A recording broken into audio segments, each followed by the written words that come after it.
Oke, oke baik.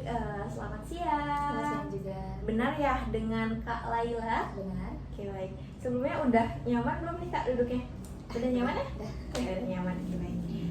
Mungkin sebelum kita masuki ke proses counseling, alangkah baiknya kita memperkenalkan diri satu sama lain supaya nantinya kita bisa lebih akrab, mungkin juga lebih ya mengenal satu sama lain juga kayak gitu ya kurang lebih. Baik, mungkin sebelumnya dari saya terlebih dahulu perkenalkan, nama saya Alicia Rahmahairunisa, biasa dipanggil Alisa. Mbak Laila nanti mungkin bisa manggil saya Kak Alisa atau Mbak Alisa atau mungkin Bu Alisa juga ya, nggak apa-apa, senyamannya Kak Laila aja kayak gitu. Oke, saya merupakan mahasiswa semester 4 bimbingan konseling di Universitas Negeri Malang, yang mana nantinya saya di sini sebagai konselor atau mungkin fasilitator yang akan membantu jalannya proses konseling pada hari ini ya. Oke, mungkin itu saja dari saya. Salam kenal. Mungkin bisa dilanjut dari Kak Laila. Nantinya Kak Laila bisa memperkenalkan nama lengkapnya Kak Laila ini siapa, mungkin juga nama panggilan supaya kita lebih dekat. Terus kalau Kak Laila sedang berkuliah bisa mention kuliah di mana atau mungkin bersekolah sekolah di mana. Terus juga jurusan, terus hobi sama hobinya Mbak Laila. Oke. Baik, perkenalkan kan nama aku Laila Kodriya Farisa. Bisa dipanggil Ola. Untuk saat ini aku sedang berkuliah di ISB Bandung, Institut Seni Budaya Indonesia. Oke. Di jurusan seni murni dan hobi saya menggambar. Oke, Kak Ola di ISB Bandung jurusannya seni murni ya. Tentunya tadi hobinya juga menggambar kayak gitu ya Kak Ola. Oke, keren banget sih Kak Ola, karena aku jarang banget gitu loh menemukan orang yang apa ya, ibaratnya komunikasi secara langsung dengan saya di jurusan seni murni kayak gitu, apalagi di murninya. Kalau boleh tahu nih Kak, seni murni itu garis besarnya kayak gimana sih, kayak belajar atau mungkin mempelajari tentang apa gitu, kalau boleh tahu? Oke, jadi jurusan seni murni itu tentunya ada juga materinya, ada juga proses praktikumnya otomatis, karena itu di bidang seni penciptaan kan. Jadi seni murni itu seperti yang kita ketahui sesuai kurikulum terdapat 2 studio yang berbeda, itu studio lukis dan juga studio patung. Kebetulan aku berada di studio patung, dimana itu tuh aku mempelajari bagaimana seni-seni tiga dimensional gitu. Jadi seperti itu sih kurang lebih. Oke, kayak lebih detailnya tuh mungkin memahat juga atau gimana? Memahat juga? Tentunya yang pasti kita pasti bakal membuat sesuatu apa ya, modeling, entah itu dengan cara memahat, entah itu dengan cara ya mencetak, seperti itulah basicnya dari seni rupa murni di studio patung tersebut. Seperti itu. Oke, memahat, terus membuat patung. Kalau menggambar udah tentu jelas ya Kak? Iya. Oke, baik. Mungkin kalau boleh tahu nih, kalau ini sekarang berada di semester berapa? Untuk saat ini alhamdulillah saya sudah sampai di semester 4, pertengahan semester ya. Banyak sekali hektik-hektik lah ya dari tugas yang ada gitu. Oke, semester 4 lagi gempur-gempurnya tugas yang mulai gini. Apalagi sekarang mau tahap ujian tengah semester gitu. Berarti belum nih, baru di pertemuan hampir ke UTS mau gitu. Minggu depan. Oke, baik. Itu kalau boleh tahu setiap semesternya itu kayak membahas mengenai apa ya? Maksudnya kayak apakah ada satu fokus yang dituju gitu di dalam satu semesternya atau mungkin gimana? Pasti, soalnya semester 4 itu kan sudah masuk studio, otomatis kita fokusnya di studio tersebut, karena studio tersendiri itu punya SS-nya tuh 4. Jadi tentunya fokus ke sana sih. Oke, berarti di semester sekarang itu Kak Ola sedang berada di fokus studio patung itu tadi. Nah, berarti dalam satu studio, gimana ya ngomongnya? Berarti dalam satu mata kuliah itu ada fokus karya yang harus dihasilkan nantinya, seperti itu kurang lebih. Pasti kayak gitu ya Kak. Di beberapa mata kuliah juga ada. Oh kayak gitu.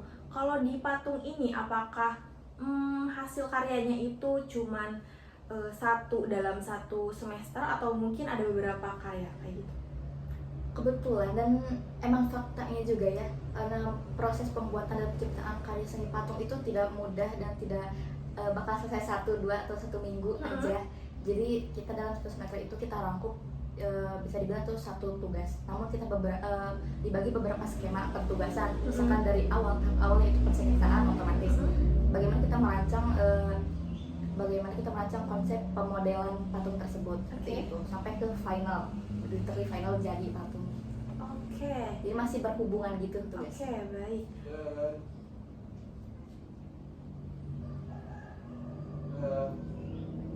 Ngomong. Sorry, Kak. Ada disturbing dari luar. Ngomong-ngomong, kalau boleh tahu kan tadi Kak Ola mention kalau Kak Ola ini udah semester 4 dan sedang mau UTS ya, dan satu karyanya itu dilakukan dalam satu semester. Nah berarti on progress kan di karyanya itu. Kalau boleh tahu sekarang tuh sedang berada di timeline di sebelah mana gitu pas pembuatan patung ini? Oke, untuk sampai pertemuan sekarang ya, dari timelining mata kuliahnya juga, kita tuh diharapkan kita sudah menyelesaikan bagian perancangan armatur. Jadi armatur itu kalau kita ini tulang manusia lah gitu, rangka dalamnya gitu. Begitu. Berarti udah ya di tengah-tengah lah. Iya gitu. Oke. Kira-kira apakah Kak Ola merasa kesulitan walaupun kayak ya Kak Ola sendiri memiliki basic gitu dalam seni murni ini tadi? Gimana dari Kak Ola sendiri? Pasti ya, karena beban 4 SKS juga ya terasa lah ya, bagaimana kita diharapkan untuk semaksimal mungkin, karena waktu dan medianya juga sudah ada, jadi sudah di depan mata, jadi kita diharapkan untuk memaksimalkan lah ya intinya. Seperti sih. Iya, pasti kesulitan tetap ada terus, ada. Tapi ya kita juga sebagai mahasiswa ya tetap terus berusaha lah ya. Juga proses pembelajaran. Oke. Ya sudah menjadi apa ya kewajiban kita ya. Oke, baik. Itu tadi dari hobi atau jurusan yang Kak Ola tempuh pada saat ini ya, keren banget sih Kak. Karena ya apa ya, bukan aneh sih, kayak rare, langka gitu di otak saya tentang seni murni gitu. Karena aku pribadi itu kayak jarang banget gitu punya kenalan yang berada di ranah murni gitu, seni murni kayak gitu. Ya paling ranah-ranah saya di dunia ya bimbingan konseling kayak gitu, atau seenggaknya kayak di dunia pendidikan kayak gitu, kurang lebih kayak gitu sih. Oke, baik Kak Ola ya tadi. Oke, saya rasa Kak Ola sudah apa ya cukup terbuka gitu terkait apa ya siapa sih diri Kak Ola ini sebenarnya. Kayak keren banget sih, saya malah saya speechless gitu, wah keren banget gitu. Oke. Dengan datangnya Kak Ola ke sini kan otomatis Kak Ola punya tujuan dong. Tentu. Oke, tujuannya otomatis ya dengan saya konseling, ya kan, kayak gitu kan. Aduh gimana ya bahasanya ya kayak gitu kan. Mohon maaf. Nah, sebenarnya saya mau bertanya dulu nih kepada Kak Ola. Apakah Kak Ola sebelumnya pernah melakukan proses konseling? Pernah ya? Pernah. Oke, baik, tidak apa-apa. Walaupun Kak Ola sudah pernah melakukan proses konseling, langkah baiknya saya juga menjelaskan ulang gitu ya, supaya Kak Ola juga tidak ada kekeliruan dalam melakukan proses konseling kali ini. Nah ya, di dalam proses konseling itu tentunya yang seperti yang Kak Ola ketahui bahwa di sini saya memiliki asas kerahasiaan, yang mana Kak Ola juga gak usah ragu atau takut untuk cerita pada saya ya Kak Ola, kayak gitu. Terus juga saya juga memiliki asas keterbukaan. Kak Ola juga bisa bebas bercerita, sharing-sharing kepada saya terkait apa yang Kak Ola ingin ceritakan. Dan saya di sini mohon izin untuk membawa catatan, di mana catatan ini tentunya hanya untuk keperluan pribadi saya aja, untuk apa, mencatat poin-poin penting dari apa yang saya dapatkan pada proses konseling kali ini, kayak gitu kurang lebihnya gitu ya Kak Ola. Oke, baik. kurang lebih seperti itu prosedurnya. Untuk time limit nih Kak Ola, kira-kira apakah Kak Ola bersedia kalau kita melakukan proses konseling kurang lebih 25-30 menit? Bisa jadi soal. Bisa ya. Habis ini apakah Kak Ola ada kegiatan lain atau gimana? Kebetulan iya, cuman gap dari kita selesai mungkinnya karena cuma 30 menitan, itu masih agak lama, jadi santai aja. Oke, Kak Ola free lah gitu, nggak terlalu terburu-buru ya Kak Ola. Baik, kita bisa memanfaatkan waktu kurang lebih 30 menit tadi secara ya baik lah ya. Oke, baik. Tentunya tadi kita singgung bahwa Kak Ola datang ke sini itu memiliki tujuan ya. Nah, kira-kira nih kalau boleh tahu dari seseorang Kak Ola yang menurut saya hebat ya karena berkuliah di Seni Murni tadi gitu. Tujuan Kak Ola datang ke konseling pada siang hari ini mungkin bisa disampaikan kepada saya? Oke, mungkin ini keberangkatan dari apa yang saya rasakan akhir-akhir ini juga ya. Bagaimana saya menyikapi sebuah entah itu permasalahan atau sebuah sikap seseorang gitu lah yang menyangkut kepada diri saya sendiri gitu. Itu tuh aku merasa ini tuh punya anger issue gitu lah. Iya, kayak hal-hal sepele itu tuh aku bisa ke-trigger gitu loh untuk meluapkan rasa emosi aku gitu. Entah itu aku menaikkan intonasi nada aku atau enggak aku langsung kayak belak-belakan atau mikir kayak gitulah gitu. Oke, baik. Akhir-akhir ini yang seperti yang Kak Ola katakan bahwa Kak Ola sedang memiliki anger issue itu tadi, yang mana sering tiba-tiba mungkin memiliki perasaan yang gak enak mungkin lebih kayak gitu, mungkin tiba-tiba marah. Terus tadi juga Kak Ola mention kalau Kak Ola sering menaikkan intonasi Kak Ola ketika berbicara kayak gitu. Apakah itu terjadi ketika Kak Ola berbicara dengan teman atau dengan orang tua juga, atau spesifik orang saja?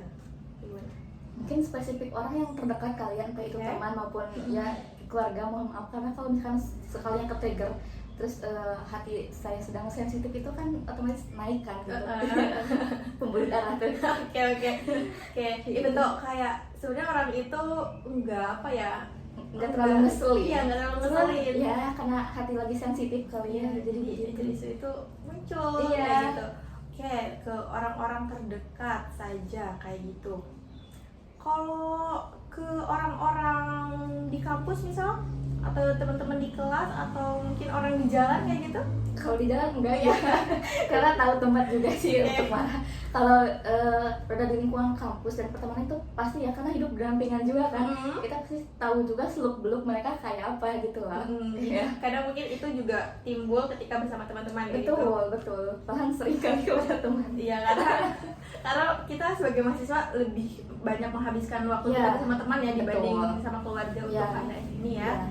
Kayak gitu, mungkin bersama keluarga ketika holidays di rumah kayak gitu.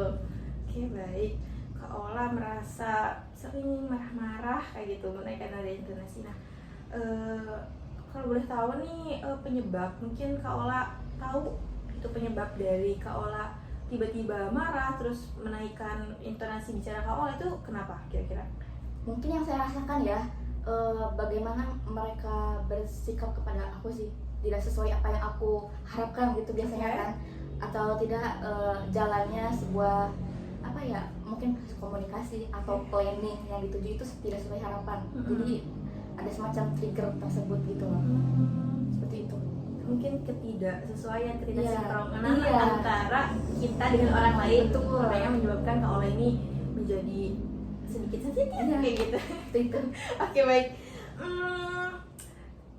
Ketidaksinkronan dari Kak Ola yang Kak Ola maksud ini mungkin spesifikasinya seperti apa?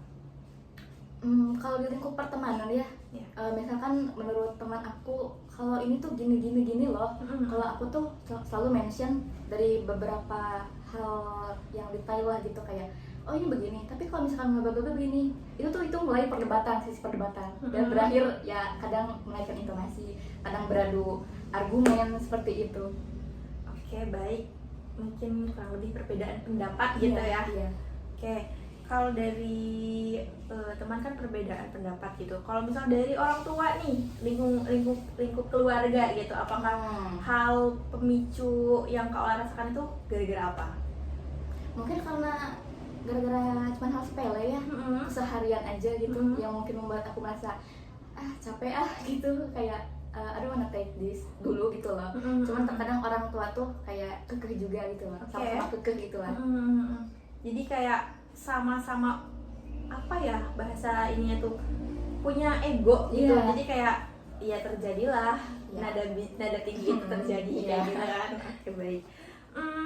Lalu kalau boleh tahu nih dari Kak Ola yang memiliki sikap tadi tiba-tiba marah gitu, terus kayak menaikkan intonasi bicara juga, sikap dari Kak Ola itu tadi apakah menimbulkan hal seperti apa? Misalnya mungkin Kak Ola jadi lebih agresif. Iya, agresif kayak gitu mungkin? Ya bisa dibilang itu ngaruh banget sih. Soalnya akhir-akhir ini aku jarang banget mau filter omongan aku gitu. Aku literally belak-belakan jujur terhadap apa yang aku nggak suka, entah itu kepada orang, entah itu kepada ya apapun lah yang men-trigger gitu, yang tidak sesuai pemikiran tadi aku gitu. Terus apa ya, selain itu juga, selain tidak terlalu memfilter, kadang aku juga merasa ada kalanya berpikir aku nyakitin orang itu nggak sih dari perkataan tadi aku, kayak ada ketakutan juga gitu loh, kayak gitu. Oke, jadi Kak Ola cenderung agresif mungkin dari iya. perilaku Kak Ola, terus juga ya kurang memfilter gitu ya.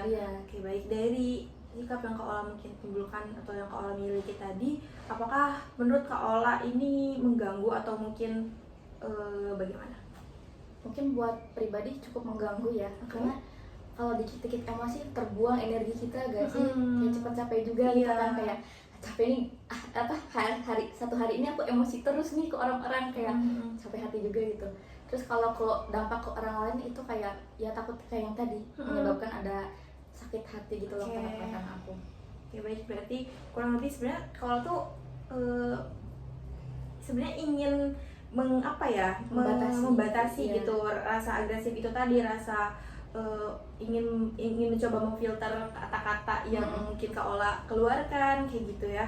Oke, baik. Sorry. Dari Kak Ola sendiri nih, kira-kira kan Kak Ola tadi mention kalau Kak Ola ini ingin mengubah sikap Kak Ola yang agresif itu tadi. Nah, menurut Kak Ola menurut Kak Ola cara yang baik itu untuk mengubah sikap agresif Kak Ola itu seperti apa? Mungkin untuk saat ini aku coba bersabar aja dulu ya. Bagaimana aku mensikapi teman-teman atau orang-orang yang notabene-nya berbeda-beda ya punya sikap tuh, orang-orang tuh mungkin aku harus lebih toleransi gitu lah ya. Seperti itu kurang lebih. Oke, mungkin Kak Ola menemukan solusi kalau Kak Ola bisa untuk berusaha sabar terlebih dahulu, terus juga bertoleransi tadi itu tadi. Oke, mungkin artian dari toleransi Kak Ola yang Kak Ola maksud ini seperti apa? Tadi udah di-mention ya bagaimana aku mentoleransi beberapa sikap orang tuh bakal berbeda-beda gitu yang dihasilkan.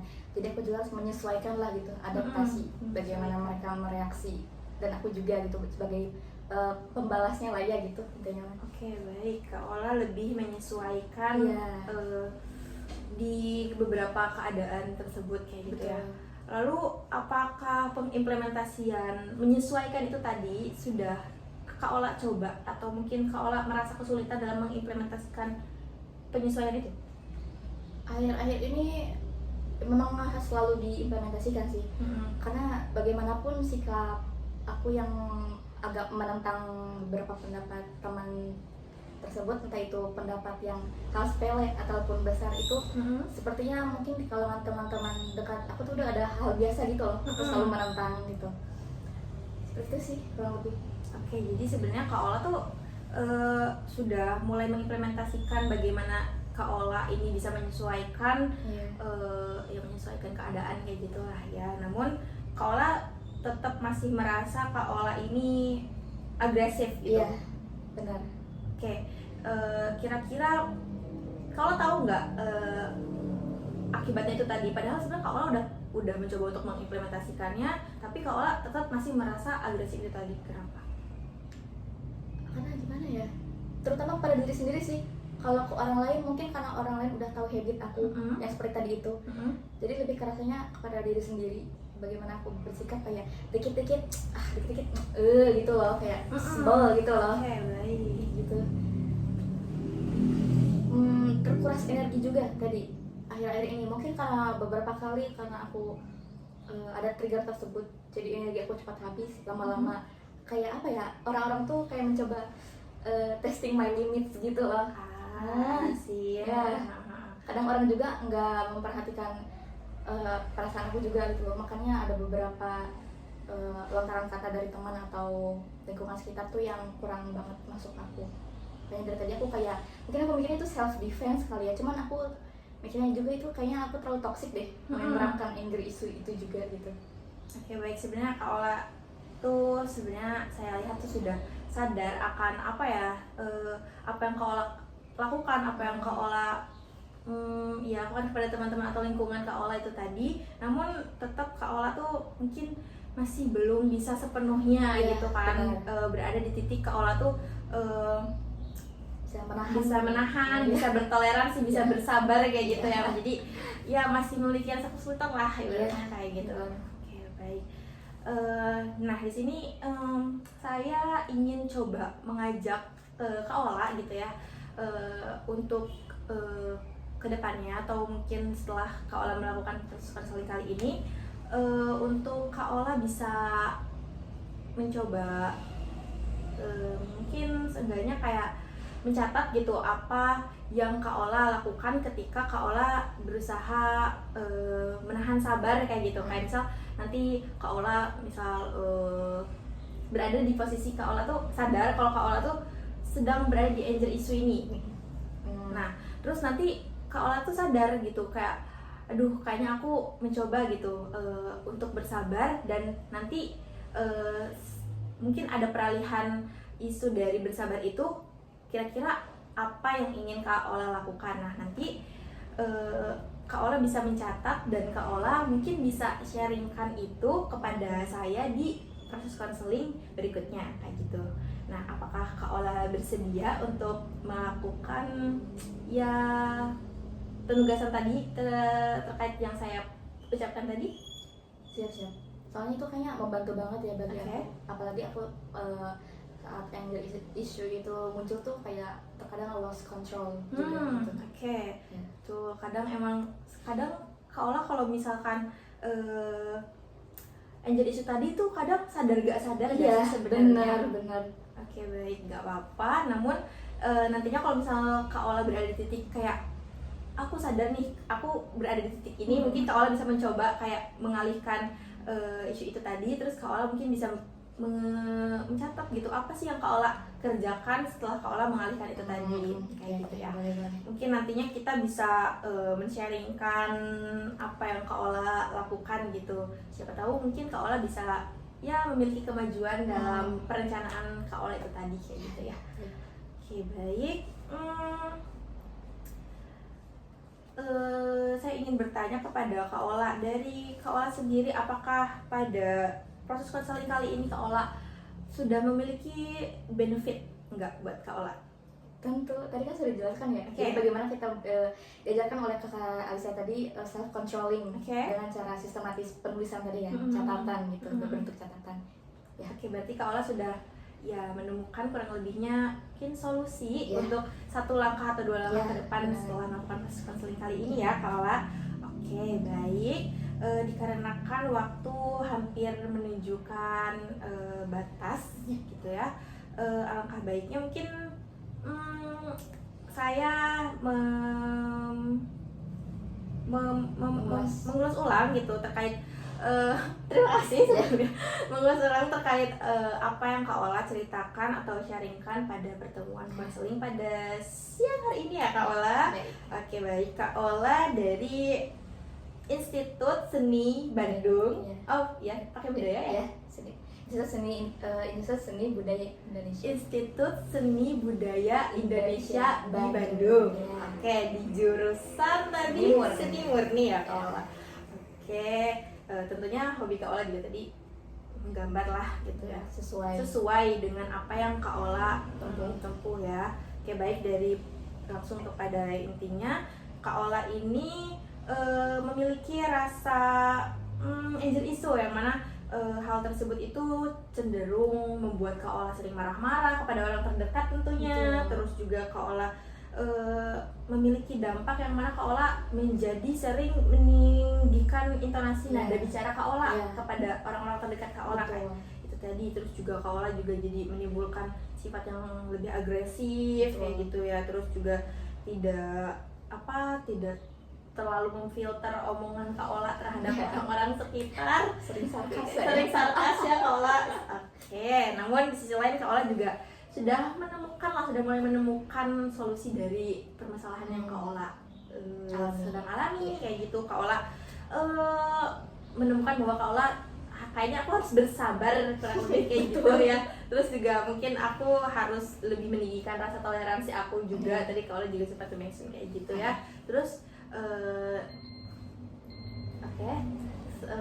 tadi juga kita sudah menemukan penugasan, atau mungkin bukan penugasan sih, lebih ke solusi apa yang Kak Ola mungkin akan lakukan di satu langkah ke depan nanti setelah proses konseling kali ini ya Kak Ola. Oke, baik, kurang lebih seperti itu apa yang Kak Ola sharingkan pada saat ini. Mungkin bisa dilanjutkan di proses konseling selanjutnya dari hasil yang Kak Ola sudah lakukan di beberapa hari ke depan ya. Oke, baik. Mungkin saya ingin bertanya nih kepada Kak Ola, setelah melakukan proses konseling, gimana nih perasaannya? Apakah Kak Ola merasa lega, atau mungkin merasa kurang puas, atau mungkin sudah merasa puas? Bagaimana? Saya merasa puas ya, karena saya juga tadi diajarin, oh iya ya, self controlling, bagaimana kita menyikapi anger issue kita sendiri dengan cara tadi pencatatan. Itu bakal berguna banget sih bagi keseharian aku juga gitu. Oke, baik, keren sekali ya Kak Ola. Berarti Ya, terima kasih juga Kak Lisa. Sama-sama. Kak Ola menemukan cara baru gitu ya. Oke, cara baru untuk mengkontrol rasa agresif Kak Ola kayak gitu ya. Oke, baik, terima kasih atas waktunya. Kak Ola bisa melanjutkan aktivitas Kak Ola kembali. Oke, setelah ini apakah bukber atau bagaimana? Soalnya sekarang sedang belum puasa. Iya, pasti. Oh, bukber, oke. Sama teman-teman pastinya. Iya, pasti. Ya, semoga isu aku nggak keluar ya di sana. Nah, abis itu Kak Ola harus langsung ya seenggaknya mencoba mengimplementasikan kayak gitu ya Kak Ola. Siap. Baik, keren sekali Kak Ola. Terima kasih. Apabila Kak Ola membutuhkan saya untuk men-sharingkan terkait apa yang Kak Ola sedang rasakan kembali, mungkin Kak Ola bisa datang ke sini, atau mungkin bisa menghubungi saya via WhatsApp. Oke, baik, terima kasih Kak Ola. Terima kasih juga. Silahkan kembali ke kegiatannya kembali. Terima kasih.